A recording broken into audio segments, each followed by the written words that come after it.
So you didn't realize how much you were learning from everything he said. I think as a collector, he was interesting because as an observer of his collection, you would never know what he was going to collect next.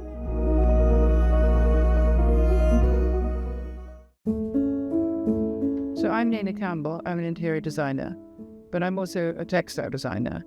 And in the 80s, I met Antony because I signed a license with Osborne Little to do fabrics and wallpapers. I started to know about Antony when they opened the shop. Osborne Little opened the shop on Overhampton Road with all these incredible wallpapers that were so exciting and so sort of different. Yes, I think really Antony's world was extraordinary because I think he must have sort of exploded onto the scene somehow.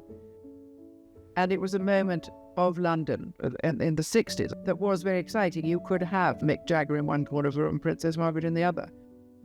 The white boots were vital. I think that's all he wore, really. You can't imagine, if you conjure up a picture of Antony, they will always have those boots on.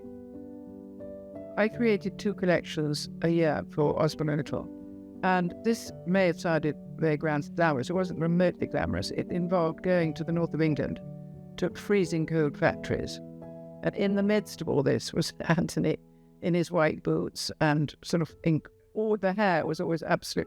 It wasn't that it was perfect, but it was always, I think he must have washed his hair twice a day because it always was floppy. So you didn't realize how much you were learning from everything he said. And he was always very generous and thought that I had a terrific colour sense, which I don't know if he really meant it, but it gave me enormous sort of courage, really, and enthusiasm. And I remember one night, we were working very late, actually, and I said, I think we just need champagne. And so we went into the town, and I went into, I'd seen a drink shop, and I went in and I said to the lady behind the counter, do you have any champagne? And she said, champagne? Oh, I haven't heard of that one. I thought, oh dear, we're not going to get very far in this place.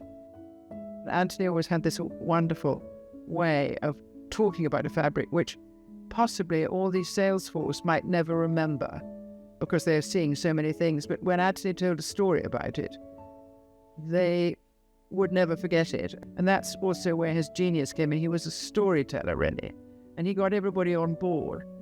I think as a collector, he was interesting because as an observer of his collection, you would never know what he was going to collect next because he was so interested in everything and in all sorts of different things.